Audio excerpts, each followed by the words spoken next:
जम्मू व कश्मीर की साबिक वज़ीर आला और पीपल्स डेमोक्रेटिक पार्टी की सदर महबूबा मुफ्ती ने पार्टी के स्टेट सेक्रेटरी बशीर मीर के हमरा श्रीनगर लोकसभा के उम्मीदवार वहीदुल रहमान पर्रा की हिमायत में जिला गांदरबल के बाकुरा से पार्टी की इंतखाबी मुहिम का आगाज किया। महबूबा ने एक रोड शो का आगाज बाकुरा इलाके से किया और सब डिवीजन कंगन के गुंड इलाके में इख्तिताम पजीर होगा। रोड शो के दौरान साबिक वज़ीर आला ने लोगों से बातचीत की और जिले भर की देहातों में इज्तिमात से खिताब किया। महबूबा मुफ्ती ने लोगों से खिताब करते हुए कहा कि पीडीपी लोगों के दिलों में है, हालांकि कुछ लोगों का कहना है कि पीडीपी का कोई वजूद नहीं है। पीडीपी सदर ने उस मुश्किल के बारे में भी बात की जिसका सामना पीडीपी के यूथ विंग के सदर और श्रीनगर हलके के पार्लिमानी उम्मीदवार को जेल में करना पड़ा। उन्होंने कहा कि पार्टी ने वहीद पर्रा को उम्मीदवार के तौर पर चुना है क्योंकि वो नौजवानों के जज्बात को महसूस कर सकते हैं। पिछले 4-5 सालों में वहीद को भी काफ़ी मुश्किलात का सामना करना पड़ा है और वो उन नौजवानों के लिए आवाज़ उठाएंगे जो जेल में बंद है।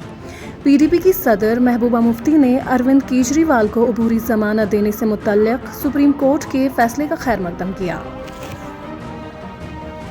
इंतखाबी कमीशन की जानिब से वहीदुल रहमान पर्रा को मॉडल कोड ऑफ कंडक्ट की खिलाफ वर्जी के लिए भेजे गए नोट्स पर तबसरा करते हुए महबूबा ने कहा कि पर्रा नोट्स का जवाब देने जा रहे हैं और इलेक्शन कमीशन को उन बीजेपी लीडरों का नोट्स लेना चाहिए जो लोगों के मजहबी जज्बात को ठेस पहुंचा रहे हैं। वॉइस ऑफ वैली के लिए अयाज सोफी की ये रिपोर्ट। इनको बेल मिल गया, आपका रिएक्शन क्या रहेगा? देखिए, ये तो बहुत अजीब बात है कि जो बेल होता है दैट्स अ राइट, वो कोई एहसान नहीं है। जब तक आप किसी को मुजरिम नहीं साबित करते हो तब तक उसकी जगह जेल नहीं होती है, तब तक उसकी बेल उसका हक होता है। मुझे खुशी है कि अरविंद केजरीवाल जी को फाइनली बेल मिल गई, इंटीरियम बेल मिल गई। पर हम क्या कह सकते हैं, आजकल पूरे मुल्क में अंधा राज चल रहा है, किसी को भी आप जेल में डाल सकते हो और बेल मिलने में इतना वक्त लगता है, ये बहुत बुरा है। और आपका जो कैंडिडेट है श्रीनगर के लिए वहीदुल रहमान पर्रा, उनको ईसी ने एक नोटिस इजरा किया था फॉर रेफरेंडम, जो कमेंटमेंट की थी उन्होंने, उसके लिए क्या उसका वो जवाब लिख रहे हैं। मेरे ख्याल में ईसी को नोटिस लेना चाहिए कि बीजेपी के लीडर क्या क्या बोलते रहते हैं, वो कितना कम्युनल बयान देते हैं, वो कितने ऐसे बयान देते हैं जिससे मुल्क का पूरा वातावरण बर्बाद हो गया। हिंदू मुस्लिम करवाते हैं, कहते हैं कि मुसलमान आपका मंगलसूत्र छीन लेंगे, मुसलमान घुसपैठिए हैं।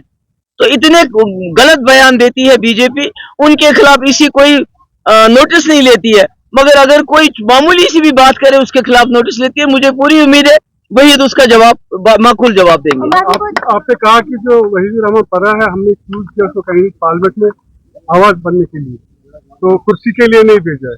बिल्कुल, वहीदुल रहमान पर्रा जो जम्मू कश्मीर में जिस तरह यहाँ के नौजवानों को शक की बुनियाद पे बंद किया जाता है, जेल में डाला जाता है, टॉर्चर किया जाता है, तो हमने उन्हीं जवानों में से एक जवान को चूज किया, लोगों के सामने रखा और लोग इंशाल्लाह उसको इलेक्ट करके उसी पार्लियामेंट में भेजेंगे जहां वो ऐसे ही अपने लाचार, मजबूर, मजलूम जो कैदी लोग हैं हमारी, उनकी वकालत करेगा। साहब जी, आखिरी सवाल पूछूंगा कि आज आप अकेले लड़ रहे हैं, बाकी पार्टी जो है उनको सपोर्ट में 1-2 पार्टी आती है, एक दूसरे को हेल्प कर रहे हैं। पीडीपी अकेले लड़ रही है, पीडीपी अकेले लड़ रही है, हमारी पार्टी को तोड़ दिया गया, उसके बाद सारी जमातें इकट्ठी हो गई तो अकेली पीडीपी, एक तरफ से पीडीपी, दूसरी तरफ से तमाम जमातें।